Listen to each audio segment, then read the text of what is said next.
How's it going, folks? For the video today, we are going to be taking a look at the Ultimate Spider-Man suit from ZentaiZone.com. This suit I picked for a very specific reason. I know a lot of people have said that it looks weird, it's not really accurate, but it kind of is. I'll get into that later. I really just wanted to talk about this suit, which is why I chose it. First I'm going to cover the bases and then why I actually prefer it. But the actual suit itself, it is two different lycras. It is red and blue stitched together. It's not sewn onto a white lycra.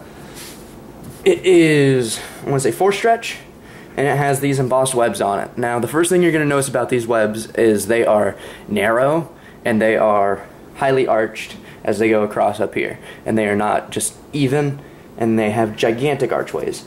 Now, people say that this is inaccurate, and I won't argue with them, but I do have to say, when I saw this suit, it reminded me a lot of the Marvel Ultimate Alliance 2 Spider-Man suit. That's the video game that is based on Civil War.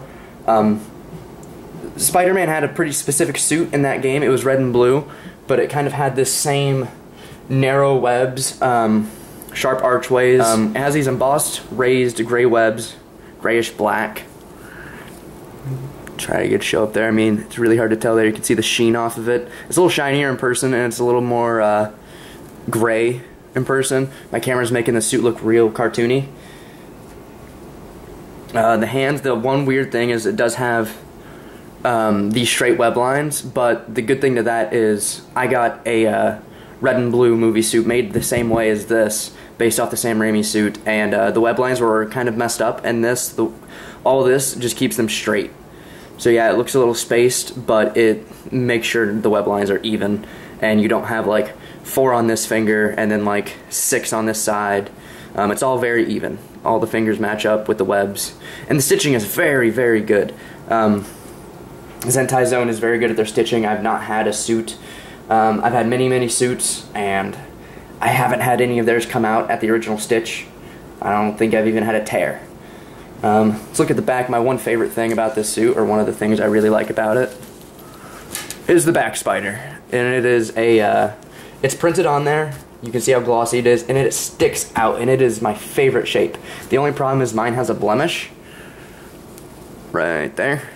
But other than that, it is pretty good. If you were to puff paint the webs and do around the spider, you would not notice that. And even at that, you really don't have to even puff paint this back spider, which is a good thing. I don't normally like to puff paint back spiders. Front spiders, yeah. But that is a total personal choice. The zipper it comes with is the zipper that goes from shoulder to shoulder. Opens like yay. If you're hearing jingling, my cats are running around. Opens just like that, and you just sort of like put your body in through this hole, and then you close the hole, and then the mask, while I requested it be detached, it is attached. That was just a miscommunication on my part, actually, because my email had actually not sent, in which I had requested that. But if you do get this suit, I highly recommend detached hood, because the way this suit goes on, you will not be able to take the mask off without taking your, like, essentially the suit from the shoulders up off, and it's really kind of awkward because the zipper is not easy to zip yourself. It's possible, but the fabric lenses on these I actually really like. I'm going to probably replace them with a plastic frame or a film frame or a metal frame. Haven't decided yet. But the actual shape of them isn't bad. These can definitely be repurposed into something else. I believe that's probably going to be what I do. The only bad thing about this mask really is the web line. As you can tell right there, it gets lost in the seam. But other than that, if you were to puff paint the suit again, you would not notice, because you would be going over that with a paint line. And then for stretchability, we are gonna, where's the zipper? I'm going to slide my arm into the suit. It's easy. As you can tell, the webs, they stretch a little bit. Don't overstretch them. If you feel the suit might be too small, I would recommend sending it back. If these web lines break, I don't think it'll be the biggest catastrophe to the suit, but it could look a little off if a lot of them break. But yeah, as you can see, the embossed web lines on the suit doesn't prohibit you from putting it on. It is still very easy to put on.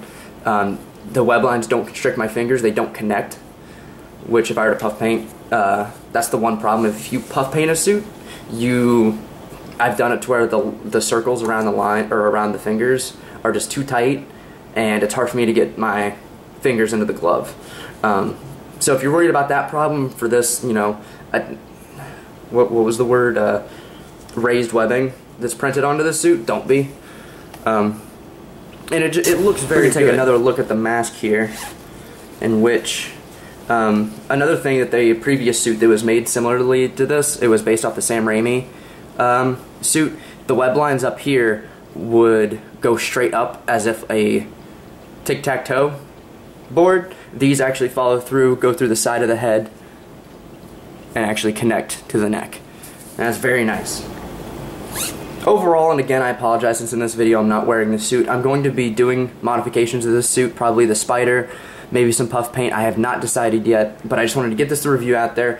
I like this suit. The suit is not bad. The blue is a deeper blue than what my camera's showing off, and it looks decent. If you are a first-time Spider-Man cosplayer, you can't afford the $600 Spider-Man suit. Don't fret. You don't need to spend that much money on any costume ever. You can make it work. I've made these suits work before.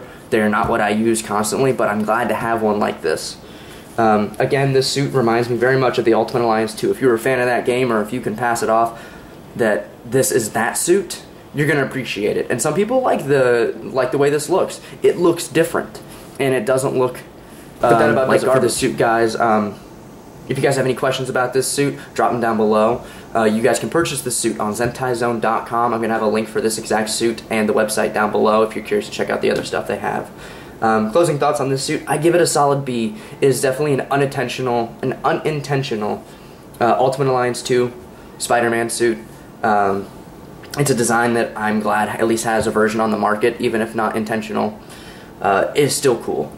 So that about does it. My future videos will include their customer printed sewing service, the custom services they offer, their lycra quality, all of that. I'm going to be doing puff paint tutorials, things about face shells, why you don't need a face shell, lenses. It's very exciting. So this is the first space suit review. Thank you guys for watching.